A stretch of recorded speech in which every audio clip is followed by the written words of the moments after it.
Hello everybody. आज हम करेंगे प्रश्नावली 1.5 कक्षा 9वीं की। इसमें हम वास्तविक संख्याओं पर संक्रियाएं जो है उनके बारे में उनको करेंगे। उसको करने से पहले हम कुछ एक जानकारी जो हमें चाहिए उसको हम दोहरा लेते हैं और कुछ एक नई जानकारी हमें जो प्रश्नावली में इस्तेमाल होने वाली है उसको जान लेते हैं। तो देखिए, वास्तविक संख्याओं पर संक्रियाएं मतलब वास्तविक संख्याओं पर जमा घटाना गुणा भाग के ऊपर बात क्या होता है। जैसे सपोज हम लेते हैं, यदि हम दो परिमेय संख्याएं लेते हैं, उनको आपस में जोड़ेंगे, घटाएंगे, जमा करेंगे और यह भाग करेंगे शून्य को छोड़कर मतलब जो किसी संख्या से भाग करेंगे तो हमें जो संख्या प्राप्त होगी वो परिमेय संख्या प्राप्त होगी। यानी कि परिमेय संख्या को परिमेय संख्या से भाग करेंगे, उसमें परिमेय संख्या जमा करेंगे परिमेय संख्या में, या उसमें से परिमेय संख्या में से परिमेय संख्या घटाएंगे तो हमें जो प्राप्त होगा वो हमेशा ही परिमेय संख्या प्राप्त होगी। भाग में क्या होना चाहिए, भाग में जो जो भाग और गुणा में जिससे हम एक परिमेय संख्या है वो शून्य नहीं होनी चाहिए। तो जो हमें प्राप्त होगा, जैसे हम भाग करेंगे शून्य से तो वो अपरिमित रूप से अब उसका इन्फिनिटी हो जाता है, तो अपरिभाषित हो जाता है वो। तो हम क्या करेंगे, सिर्फ शून्य को छोड़कर अगर किसी संख्या से भाग दिया जाता है परिमेय संख्या को परिमेय संख्या से तो हमें परिमेय संख्या ही प्राप्त होगी। यानी कि अगर हम जमा घटाना गुणा भाग परिमेय संख्या को परिमेय संख्या से करेंगे तो हमें जो प्राप्त होगा वो परिमेय संख्या प्राप्त होगी। और अपरिमेय संख्याओं में क्या होता है, अपरिमेय संख्याओं के योग करें, उनको आपस में घटाएं, भागफल करें या गुणनफल करते हैं तो जो हमें प्राप्त होता है वो सदा अपरिमेय संख्या प्राप्त नहीं होती है। जैसे कि समझिए, ये है अपरिमेय संख्या, अपरिमेय संख्या में से हमने अपरिमेय संख्या निकाली, हमें मिलेगी शून्य। शून्य क्या, एक परिमेय संख्या। करनी 5 गुणा करनी 5 करेंगे हम तो हमें प्राप्त होगा 5। 5 क्या है, परिमेय संख्या। करनी 5 भाग करनी 5 करेंगे तो हमें मिलेगा 1, जो है हमारी क्या है, हमारा परिमेय संख्या। अब देखिए, यदि हम एक परिमेय संख्या और एक अपरिमेय संख्या का जोड़ या घटाना अपरिमेय होता है, यानी कि हम एक परिमेय संख्या लेते हैं और एक लेते हैं अपरिमेय संख्या, उसको आपस में उन दोनों को आपस में जोड़ें चाहे घटाएं तो हमें जो संख्या प्राप्त होगी वो अपरिमेय संख्या प्राप्त होगी। उसी प्रकार यदि एक अपरिमेय संख्या के साथ एक शून्येतर मतलब जीरो के सिवाय कोई और संख्या परिमेय संख्या का गुणनफल या भागफल अपरिमेय होता है, यानी कि यदि हम किसी अपरिमेय संख्या के साथ कोई भी जो परिमेय संख्या है शून्य के अतिरिक्त कोई भी, उसको आपस में अगर गुणा करेंगे या भाग करेंगे तो जो हमें संख्या प्राप्त होगी वो अपरिमेय होगी। उसी प्रकार देखिए, यदि हम दो अपरिमेय संख्याओं को जोड़ें, मतलब दोनों संख्याएं अपरिमेय हैं, ये वाली देखिए, जोड़ें या घटाएं तो गुणा करें या एक परिमेय संख्या को एक अपरिमेय संख्या को दूसरी अपरिमेय संख्या से भाग दें तो परिणाम जो है परिमेय अपरिमेय कुछ भी हो सकता है। जैसे हमने यहाँ देखा था कि भाग कर रहे हैं अपरिमेय संख्या को अपरिमेय संख्या से तो हमें क्या प्राप्त हो रहा है, परिमेय संख्या। परिमेय भी प्राप्त हो सकती है और अपरिमेय भी प्राप्त हो सकती है। अब हम देखेंगे कि किस प्रकार हम √x को, जहाँ x एक दी हुई धनात्मक वास्तविक संख्या है, ज्यामितीय रूप से कैसे ज्ञात करेंगे। तो देखिए, इसमें क्या करेंगे, हम पहले लेंगे x, जितनी लंबाई हमारी दी गई है उसको ले लेंगे x, पहले ले ली यहाँ तक ए बी मान लीजिए वो है x, उसमें हम जोड़ देंगे 1, बन जाएगी ये यहाँ ए सी बन जाएगा हमारे पास x+1 रेखा। ए सी कितना जाएगा x+1, यहाँ तक x था, ये 1 सारा बन गया x+1, यहाँ से यहाँ तक हो गया x+1। अब हम इस रेखा का समद्विभाजन करेंगे, कर दिया। ये बिंदु O पर जो है ए सी रेखा को काट रहा है। अब बिंदु O से प्रकार रखकर, यहाँ पे एक प्रकार का एक सिरा रखकर ऐसे एक अर्धवृत्त बना देंगे हम ए सी रेखा पर। अब ओ ए और ओ सी और ये दो क्या होंगी, इसकी त्रिज्याएं होंगी। अब हम क्या करेंगे, बिंदु बी पर, बिंदु बी कहाँ था, जो हमने एक्स लिया था, एक्स जो धनात्मक वास्तविक संख्या ली थी, यहाँ पे एक 90 डिग्री का कोण बनाएंगे, इसको बढ़ाएंगे, जो दिए गए अर्धवृत्त पर बिंदु डी पर काटता है। ठीक है, क्या किया, रेखा x+1 रेखा का समद्विभाजन किया, वृत्त बनाया बी पर, बिंदु बी से जो x के बराबर है लंबाई जिसकी, यहाँ से हमने 90 डिग्री कोण बनाया जो वृत्त को बिंदु डी पर काटता है। अब क्या करना है, ओ डी को आपने मिला देना है।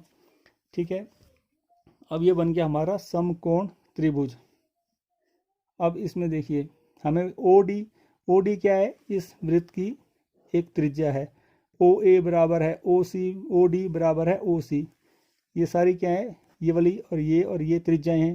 त्रिज्याएं जो है वृत्त की वो समान होती हैं। तो त्रिज्या कितनी है? ये त्रिज्या है आपकी ए ओ। हम निकालते हैं ए ओ कितना होगा आपका, ए ओ कितना हो जाएगा आपका, ए होगा आपका x प्लस 1। ये सारी लंबाई यहाँ से लेकर यहाँ, ये लंबाई इसका आधा बटा 2, एक x प्लस 1 बटा 2, ठीक है। ए ओ बराबर है x प्लस 1 का आधा, ठीक है। अब ए ओ किसके बराबर है आपका, ए ओ जो है आपका ओ डी के बराबर है, क्योंकि ये भी त्रिज्या है दोनों। ए ओ एक्स प्लस 1/2 है और जो बराबर है आपका ओ डी के। अब देखिए ओ भी किसके बराबर है आपका, हमारा कर्ण आ गया। हमें क्या चाहिए अब, आधार और लंब समझने के लिए। देखिए अब क्या करेंगे, ओ भी क्या होगा, ओ भी बराबर है ए बी माइनस ए ओ। तो ए बी कितना है आपका, ए बी आपका एक्स, ए बी बराबर है जो हमने लंबाई ली थी एक्स, और ए ओ कितना है, ए ओ कितना है अर्ध अर्ध व्यास यानी कि त्रिज्या। तो ए ओ कितना था x प्लस, यहाँ से लेके यहाँ तक x प्लस 1/2, व्यास का आधा। तो ये से x, ये प्लस 1, x प्लस 1/2। तो अब क्या बन गया, ओ भी क्या है आपका x, ओ भी बराबर है x माइनस x, मतलब यहाँ से ये लंबाई माइनस ये वाली लंबाई, ये कितनी है x माइनस x प्लस 1/2। ये देखिए ये लंबाई माइनस ये वाली लंबाई। अब ये लंबाई कितनी है, त्रिज्या, त्रिज्या कितनी है x प्लस 1/2। तो ये बन गया, इसको सिंपल करेंगे 2 गुना x, 2x माइनस है तो minus x into plus x minus x minus 1 minus into plus 1 minus 1, ये आपको काटने के बाद आएगा x माइनस 1/2। अब ये आ गया आपका x माइनस 1/2। ये संख्या क्या आई आपकी, ये जो है लंबाई आई x माइनस 1/2, ये बन गया आपका। अब ये पाइथागोरस थ्योरम क्या बोलते हैं, कर्ण का स्क्वायर बराबर है आधार का स्क्वायर जमा लंब का स्क्वायर। इनके ओ डी का स्क्वायर बराबर है ओ बी, ओ डी का स्क्वायर बराबर है ओ बी का स्क्वायर जमा बी डी का स्क्वायर। अब बी डी स्क्वायर बराबर है, बी डी को हम ले आएंगे, बी डी को हमने यहीं रखा, इसको ले गए हम राइट साइड पे, लेफ्ट साइड को ले गए ओ बी स्क्वायर को। तो हमारा बन गया बी डी स्क्वायर बराबर है O D square minus O B square. ये इस तरफ जाएगा तो माइनस हो जाएगा। बस इसके बाद हमने ये बन गया x प्लस 1, ओ डी कितना है आपका x प्लस 1/2 का square minus O B square कितना है आपका x माइनस 1/2 का स्क्वायर। इसको हमने a square plus b square plus 2ab/4 minus bracket शुरू a square plus b square minus 2ab/4, दोनों का एलसीएम 4 है। और ये ब्रैकेट जब खुलेगी तो अंदर वाले जो साइन है सारे अपोजिट उल्टे हो जाएंगे, जैसे प्लस माइनस गुना प्लस बराबर है माइनस, माइनस गुना प्लस बराबर है माइनस, माइनस इंटू माइनस बराबर है प्लस। ये सब बाकी कट गया, आपका बच गया 4x/4। तो ये क्या बच गया आपका x, बी डी स्क्वायर बराबर है कितना आ गया आपका, बी डी स्क्वायर हो गया आपका x। तो बी डी क्या होगा आपका √x। तो इस तरह से ये जो बिंदु है ये वाला √x को निरूपित करेगा। अब हम करते हैं प्रश्नावली 1.5 के प्रश्न नंबर पहला है, पहले इसके स्टेटमेंट पढ़ लीजिए। बताइए नीचे दी गई संख्याओं में कौन कौन परिमेय हैं और कौन कौन अपरिमेय हैं। इन संख्याओं में कौन कौन सी परिमेय संख्याएं हैं और कौन कौन सी अपरिमेय संख्याएं हैं, ये हमें याद करना है। तो इसे यहीं रख लेते हैं। अब देखिए पहला प्रश्न है 2 माइनस √5, फर्स्ट पार्ट है इसका 2 माइनस करनी 5। अब देखिए 2 क्या है आपका, ये है आपकी परिमेय संख्या जो है आपकी 2 है, और √5 क्या है आपकी, ये है आपकी अपरिमेय संख्या। तो हमने क्या पढ़ा था, हमने जब प्रश्नावली शुरू करने से पहले हमने देखा था कि जब परिमेय संख्या को परिमेय संख्या के साथ जमा घटाना जो कुछ भी होता है अपरिमेय संख्या का, तो हमें जो हमें अपरिमेय संख्या का, तो हमें जो संख्या प्राप्त होगी वो कैसी संख्या प्राप्त होगी, वो हमें संख्या प्राप्त होती है अपरिमेय। तो पहली संख्या क्या है, पहला जो आपका आंसर है वो क्या है, अपरिमेय संख्या है ये। क्यों, क्योंकि पहली संख्या तो परिमेय है और एक अपरिमेय है। ये परिमेय संख्या में से अपरिमेय संख्या घटाई जाती है तो हमें एक अपरिमेय संख्या प्राप्त होती है। दूसरा क्वेश्चन देखते हैं। दूसरा पार्ट जो है इसका वो है 3 प्लस अंडर रूट ऑफ करणी 23 माइनस करणी 23। इसको हम यही कर लेते हैं। देखिए पहले सिंप्लीफाई इसको हल करते हैं। 3 जमा करणी 23 माइनस करणी 23। अब करणी 23 में से हमने करणी 23 निकाल दिया, हमारे पास क्या बचा, इसमें से ये माइनस कर दिया, हमारे पास बचा 0, तो ये बच गया 3 जमा 0। 3 क्या है हमारी, 3 क्या है हमारी, 3 जो है हमारी परिमेय संख्या है। तो दूसरा प्रश्न जो है हमारा इसका पार्ट क्या है, ये जो है हमारी एक परिमेय संख्या है। तीसरा प्रश्न तीसरा पार्ट जो हम इसका करते हैं ये है 2 करणी 7 बटे 7 करणी 7। अब करणी 7 से करणी 7 कर दिया, बच गया हमारे पास 2 बटे 7। तो ये क्या है आपकी, ये भी है आपकी परिमेय संख्या है। हम करते हैं चौथा पार्ट। चौथा पार्ट है आपका 1 बटा करणी 2। हमने क्या पढ़ा था कि करणी 1 बटा 2 क्या है, एक आपकी अपरिमेय संख्या है, क्योंकि √2 है। √2 एक परिमेय संख्या को जब अपरिमेय संख्या से भाग किया जाता है तो हमें क्या मिलता है, अपरिमेय संख्या। ये हमने शुरू में पढ़ा था, जो हमने जानकारी प्राप्त की थी इसके बारे में, परिमेय और अपरिमेय संख्याओं के बारे में। पांचवा है 2 पाई। अब देखिए पाई क्या है आपका, पाई जो है आपकी एक अपरिमेय संख्या है और 2 जो है आपका परिमेय संख्या है। यानी कि क्या हुआ, परिमेय गुणा अपरिमेय। तो हमें क्या प्राप्त होगा, परिमेय संख्या और अपरिमेय संख्या का आपस में जमा कराना गुणा भाग कुछ भी शून्य उत्तर के सिवाय, तो हमें जो प्राप्त होगा वो क्या होगा, अपरिमेय संख्या ही प्राप्त होगी। तो ये जो हमारी है ये क्या है, 2 पाई जो है हमारी अपरिमेय संख्या है। 2 पाई, क्योंकि 2 परिमेय संख्या और अपरिमेय संख्या गुणा करेंगे तो हमें क्या होगा, अपरिमेय संख्या ही प्राप्त होती है। अब हम करेंगे प्रश्न नंबर 2 का फर्स्ट पार्ट है 3 प्लस √3 गुणा 2 जमा √2। √2 को हम करणी भी बोलते हैं, हिंदी में करणी बोलते हैं, इंग्लिश में √2 इस साइन को।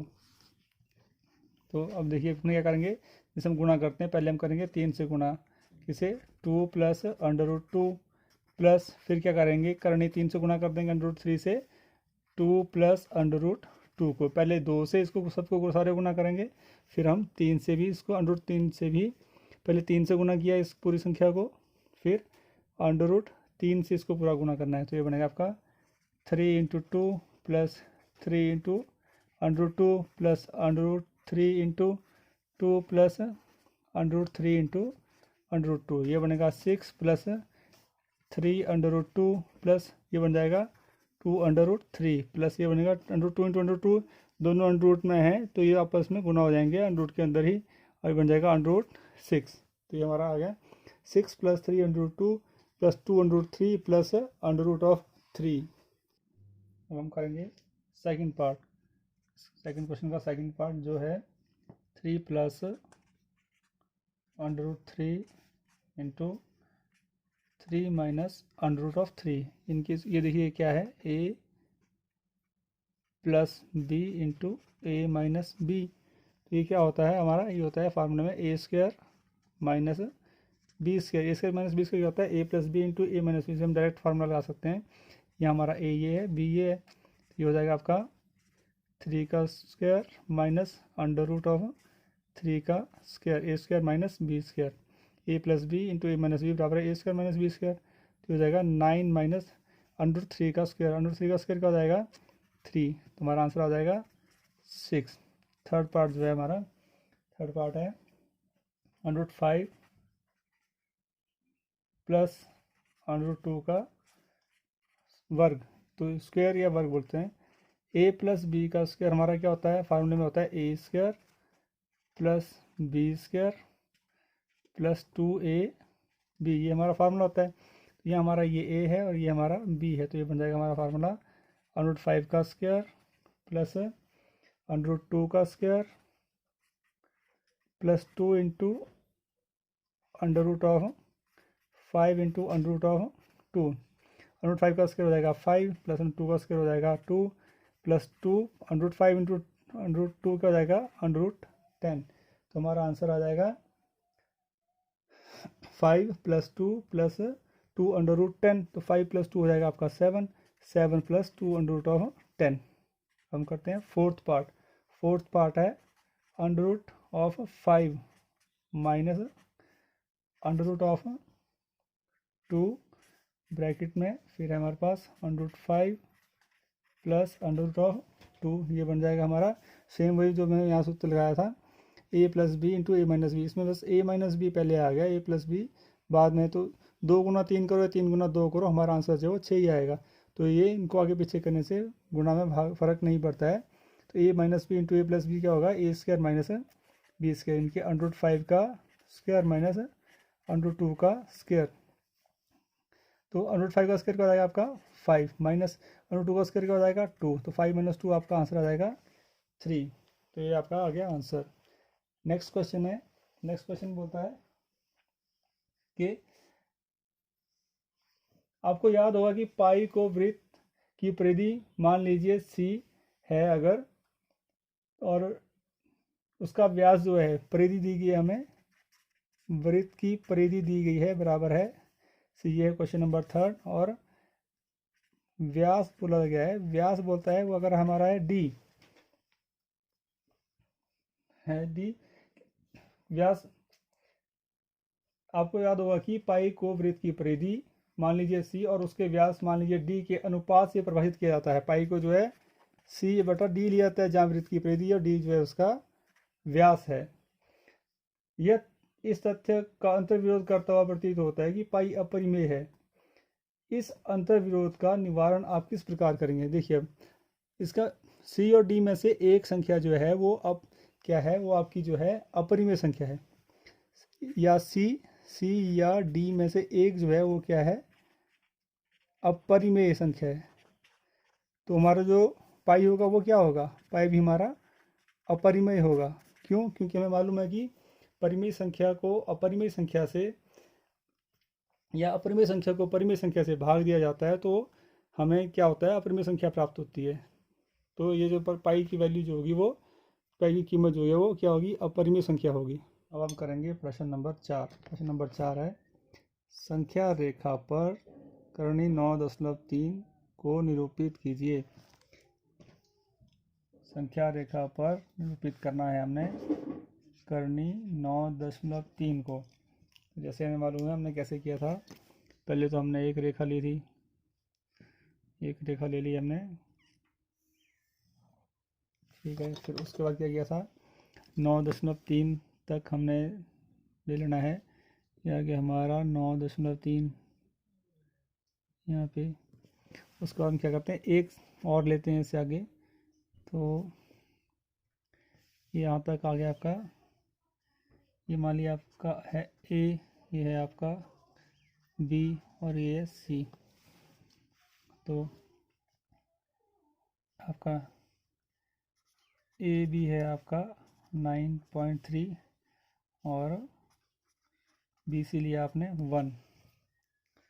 अब आप क्या करेंगे, हम क्या करेंगे, प्रकार लेंगे और आधे से ज़्यादा खोलकर यहाँ से इसको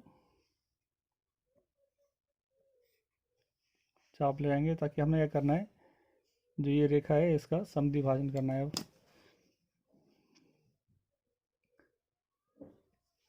इसका हमने समद्विभाजन कर दिया, ये आया। अब यहाँ पे प्रकार रखकर हम एक अर्धवृत्त खींचेंगे।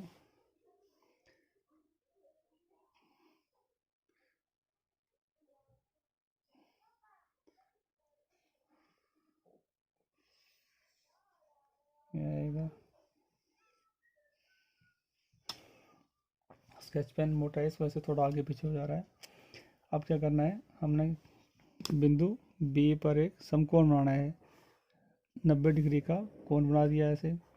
अब इसको और इस बिंदु को हमने मिला देना है। ये हमारा मान लिया केंद्र था ओ। अब देखिए हम यहाँ से लेते हैं रेखा, यहाँ से यहाँ तक, तो ए बी ये कितना था हमारा 9.3 और बी सी कितना है आपका 1, तो ये सारा कितना हो गया, यहाँ से लेकर यहाँ तक हो गया आपका, ये वाला पोर्शन हो गया 9.3 + 1 = 10.3।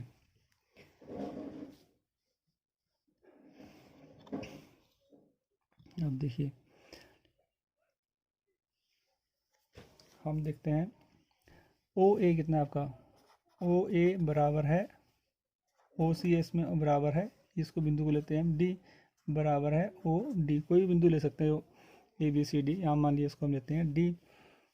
अब ओ ए बराबर है ओ सी के बराबर है ओ डी के, क्यों, क्योंकि क्या है इसकी त्रिज्याएं हैं,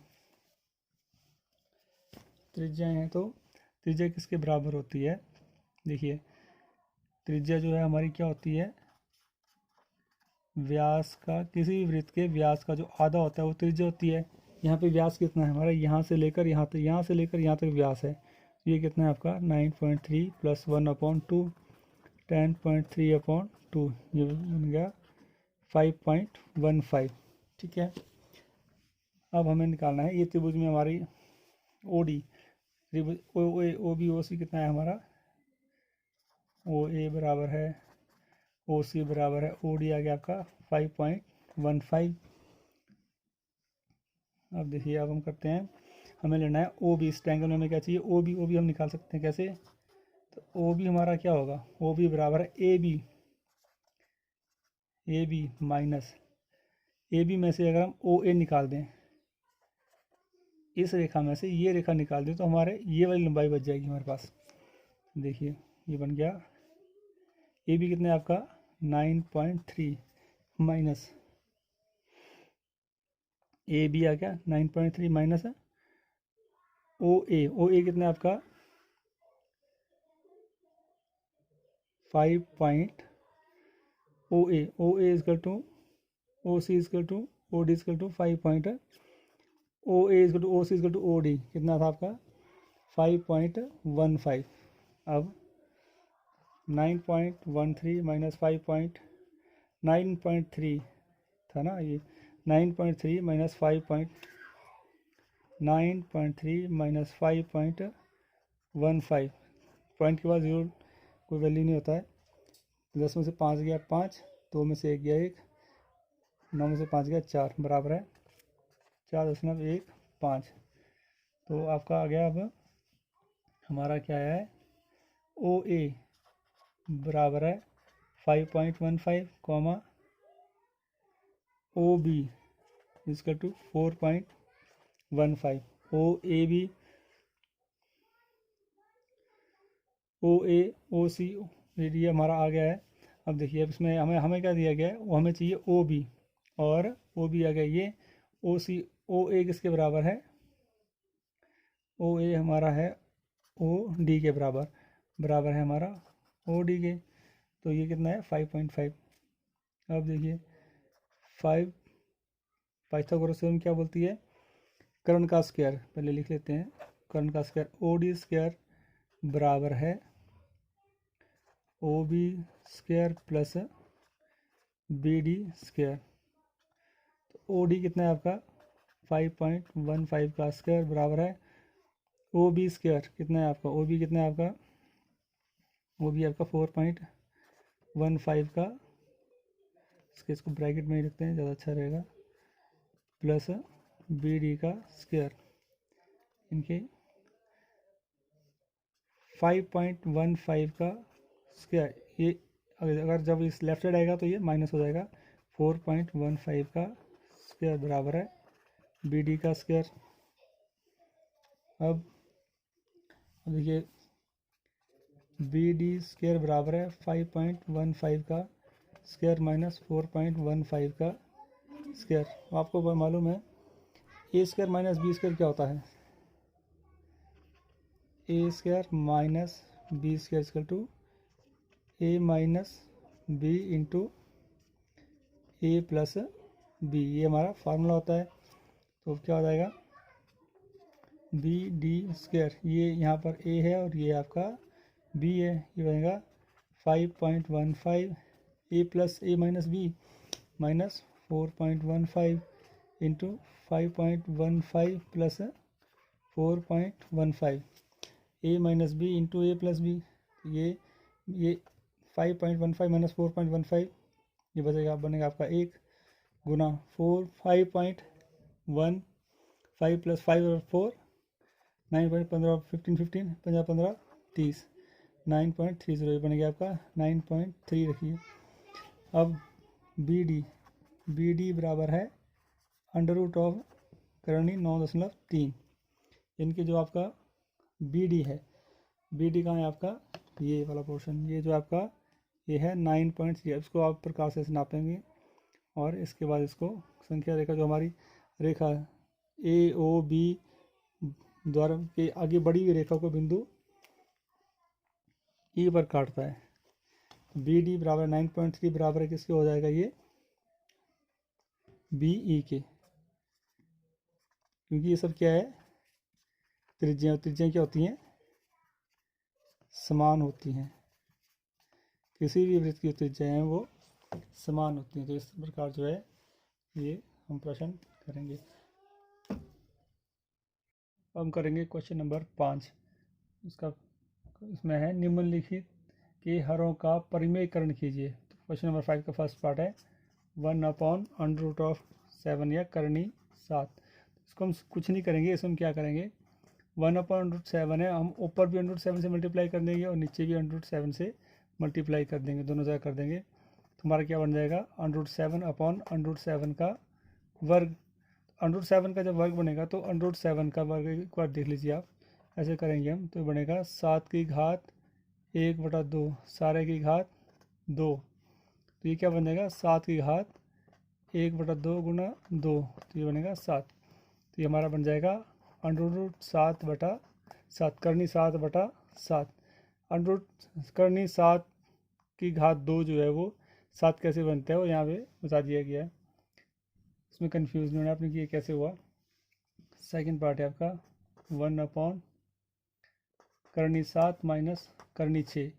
इन प्रश्नों को हल करने का एक सिंपल सा तरीका है, जो यहाँ पे साइन होता है इसमें, यहाँ पे जो भी साइन होगा उसको आपने क्या करना है, उसका उल्टा से ऊपर नीचे दोनों तरफ मल्टीप्लाई करना है, बाकी हर की जो संख्या है वैसे की वैसे ही लिखनी है।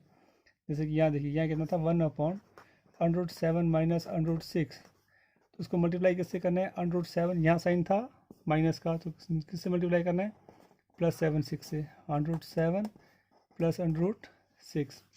अब क्या बन जाएगा, एक से किसी को गुणा करेंगे तो हमारे पास क्या संख्या बचती है, वही संख्या रह जाती है √7 प्लस √6 अपॉन ये बन गया a plus b into a minus b, ये बन गया हमारा a plus b into a minus b. क्या होता है a plus b into a minus b, क्या होता है a square minus b square. तो यहाँ आपका a ये है और b है आपका √6, तो ये बन जाएगा √7 का स्क्वायर माइनस √6 का स्क्वायर, तो ये बनेगा आपका √7 प्लस √6, जैसे कि ऊपर था वैसे कि वैसे ही लिख दिया गया हमने, कोई फ़र्क नहीं है इसमें या इसके आगे। √7 का स्क्वायर बन जाएगा आपका 7 और √6 का स्क्वायर बन जाएगा 6 करनी 6 का स्क्वायर, जिसे हमने यहाँ किया था, इसलिए हमारा आंसर आ जाएगा यहाँ पे √7 plus √6 upon 7 minus 6 equal to 1। इस तरह जो है हर का परिमेयकरण, हर में जो हमारे परिमेय संख्या आ रही हैं।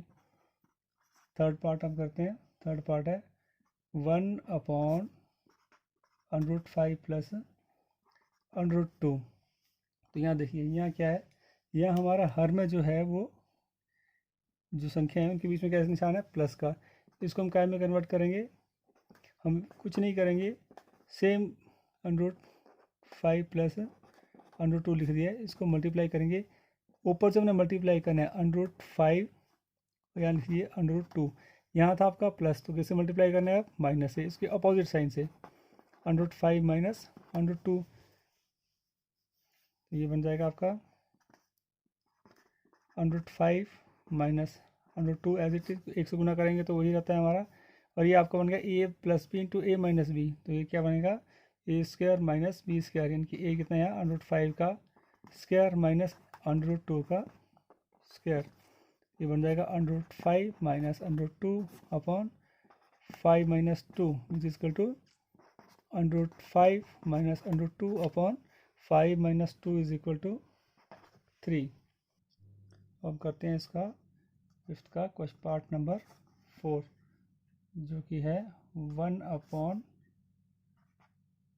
Under root of 7 minus 2। इसमें हर का परमीकरण करना है, इसमें कंफ्यूज नहीं होना है कि इसमें अंडर रूट एक में अंडर रूट और एक में अंडर रूट संख्या में अंडर रूट नहीं है, उसको भी हमने सेम वही तरीका अपनाना है। यहाँ पे साइन किस चीज़ का है, माइनस का, तो हम क्या करेंगे 1 upon under root 7 minus under root 2, ऊपर क्या आएगा अंडर रूट 7 प्लस 2 लिखना है, माइनस से क्या करना है प्लस, और यहाँ पे अंडर रूट 7 प्लस 2, तो ये बन जाएगा आपका अंडर रूट 7 प्लस 2 अपॉन ए, हमारा ए है, ये आपका बी है, ए minus b into a plus b क्या हो जाएगा ए स्क्वायर माइनस जैसे ए minus b into a plus b क्या होता है a square minus b square. तो ए स्क्वायर ए कितना है आपका यहाँ पे 7 का स्क्वायर माइनस 2 का स्क्वायर, ये बन जाएगा आपका under root 7 plus 2 upon 7 minus 4 which is equal to under root 7 plus 2 upon 7 minus 4 equal to 3।